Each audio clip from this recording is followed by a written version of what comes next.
বন্ধুরা, আপনি কি জানেন ভুল ইনভেস্টমেন্ট করার কারণে অনেক মানুষ ধনী হওয়ার স্বপ্ন থেকে দূরে সরে যায়? আমাদের সবার জীবনেই এক সময় মনে হয় একটু বুঝে যদি ইনভেস্ট করতাম আজ অনেকটা এগিয়ে থাকতাম। আজকে ভিডিওটি দেখার পর আমি গ্যারেন্টি দিচ্ছি আপনি এই ভুলগুলো আর কখনো করবেন না। কারণ আমি আপনাদের জন্য এনেছি ইনভেস্টমেন্টে ভুল এড়ানোর ৫টি সহজ উপায়। তাহলে চলুন শুরু করা যাক। আর একটা ছোট্ট মজার প্রশ্ন, আপনি যদি ১০ বছর আগে বিটকয়েন কিনতেন তাহলে আজ কেমন জীবন হতো ভাবুন তো। অনেকে প্রথমে ইনভেস্টমেন্ট করতে গিয়ে আবেগে ভেসে যান, বন্ধু টাকা লাগিয়েছে আমিও করব। কিন্তু এখানে বড় ভুল হয়। যেমন ধরুন, আপনার এক বন্ধু শেয়ার মার্কেটে বড় লাভ করছে, আপনিও ভাবলেন ও পারলে আমিও পারবো। কিন্তু আপনি ওর মতো গবেষণা না করেই নেমে পড়লেন। ফলাফল লস। যে কোনো ইনভেস্টমেন্ট করার আগে আগে রিসার্চ করুন, পেপার পড়ুন, ইউটিউব ভিডিও দেখুন। হ্যাঁ, আমার চ্যানেলটা কিন্তু অবশ্যই দেখবেন। আর ফিনান্সিয়াল অ্যাডভাইসের সাথে কথা বলুন। তাহলে কি আমি আর বন্ধুদের কথা শুনবই না? শুনবেন, তবে নিজের মাথাও খাটাবেন। আপনি নিশ্চয়ই শুনেছেন 100% গ্যারান্টেড রিটার্ন। সত্যি বলতে গ্যারান্টেড রিটার্ন বলতে কিছুই হয় না। একবার ভাবুন, কেউ যদি এমন রিটার্ন দিতে পারত, সে তো নিজেই ধনী হয়ে যেত, তাই না? একজন ব্যক্তির গল্প বলি। উনি একদিন ফেসবুকে এমন একটা স্কিমে লগ্নি হলেন যেখানে ১ মাসে টাকা ডবল করার কথা ছিল। ৬ মাস পর কি হলো জানেন?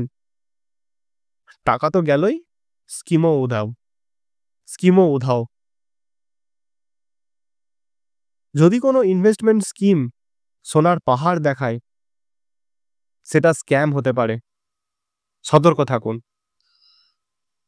ধরুন, আপনি সব টাকা একটা শেয়ারে ইনভেস্ট করলেন। হঠাৎ সেই শেয়ারের দাম পড়ে গেল। পুরো টাকাই লস।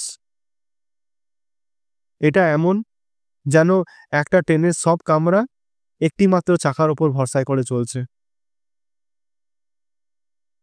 আপনার টাকা বিভিন্ন জায়গায় ইনভেস্ট করুন। Share market, mutual fund, FD এবং ইমার্জেন্সি ফান্ড। এইভাবে রিস্ক কমবে আর রিটার্নের সম্ভাবনাও বাড়বে। কিন্তু কোন ফান্ডগুলোতে ইনভেস্ট করবেন সেটা একটু পরে বলছি। আমাদের ১৮ থেকে ৩০ বছরের মধ্যে ধৈর্য প্রায় থাকেই না। সবাই চায় এক রাতের মধ্যে ধনী হতে। কিন্তু ইনভেস্টমেন্টের আরেক নাম হলো ধৈর্য। একটা গল্প মনে আছে? কচ্ছপ আর খরগোশের দৌড়। এখানে ইনভেস্টমেন্ট মানে হলো কচ্ছপ। এসআইপি শুরু করুন। ছোট ছোট টাকা দিয়ে শুরু করুন আর সময়ের সাথে সাথে সেটা বড় করুন। অনেকেই ভাবে যেটুকু ইনকাম করি তাতেই হবে, পরে ভাববো। কিন্তু ইনকাম ছোট হোক বা বড়, একটা ফিনান্সিয়াল প্ল্যান থাকতেই হবে। ধরুন, একটা বাড়ি বানাতে চাইছেন কিন্তু নকশা নেই, তাহলে কি সেটা সম্ভব? তেমনি ফিনান্সিয়াল গোল ঠিক না করে ইনভেস্ট শুরু করলে সেটার ফল ভালো হবে না। আপনার ইনকামের 20% প্রতি মাসে ইনভেস্ট করুন আর লক্ষ্য স্থির করুন। বাড়ি, গাড়ি অথবা রিটায়ারমেন্ট, কিসের জন্য আপনারা টাকা জমাচ্ছেন? এই ৫টি নিয়ম মেনে চললে আমি নিশ্চিত আপনি ইনভেস্টমেন্টে ভুল করবেন না। মনে রাখুন, ধনী হওয়া কোনো ম্যাজিক নয়, এটা বুদ্ধি আর ধৈর্যের মিশ্রণ।